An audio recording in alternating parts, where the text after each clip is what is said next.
Quarta corsa, prova per 5-6 anni, non vincitori di 35.000 euro in carriera. 1 Downtown AS Marco Stefani, 2 Davos dei Greppi Roberto Vecchione, 3 Dolce Nera Maurizio Cheli, 4 Cornelio P Francesco Facci, 5 Demetra MG Pietro Gubellini, 6 King Nass Alessandro Gocciadoro, seconda fila 7 Diva Starlight Nando Pisacane, 8 Devil Red Selfs Antonio Di Nardo, 9 Dylan Chris Roberto Faticoni. Autostart prende velocità, perde contatto Diva Starlight, si parte con veloce Cornelia OP impegnata da Demetra AMG. Demetra che prova ad insistere su Cornelia, imbocca la prima curva in vantaggio. Seconda Cornelia OP avanti a Downtown AS, quarta posizione per Davos dei Greppi, lancio in 14,8. Quinta posizione per King Nass che relega all'esterno Dolce Nera, poi Devil Red Cells, quindi Dylan Chris, Diva Starlight. Prova a rallentare ora Pietro Gubellini dopo 400 metri in 39. Insalchi alla figlia di Varen, Foga di Azzurra, sposta all'esterno Downtown AS.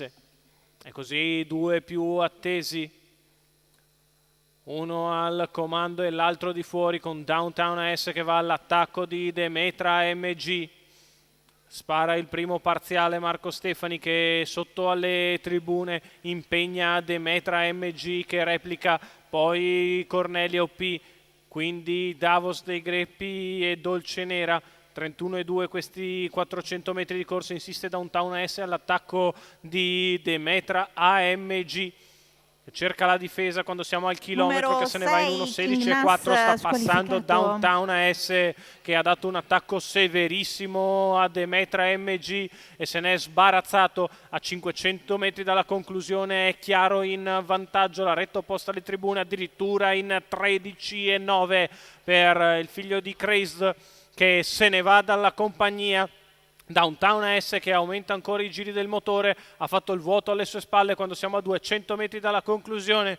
La piegata in 14,4, Downtown AS nel finale, isolato in vantaggio, sprinta per il secondo posto Davos dei Greppi che regola Cornelio P, quarta Demetra MG.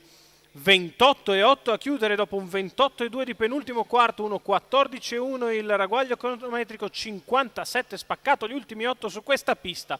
Ciocco di Downtown AS, Marco Stefani per Mauro Baroncini, i colori del signor Francesco Roberto Imbesi. Percorso davvero interessante quello di Downtown AS che conferma un ottimo stato di forma. Oggi forse fa vedere ancora qualcosa di più. Downtown AS, Marco Stefani.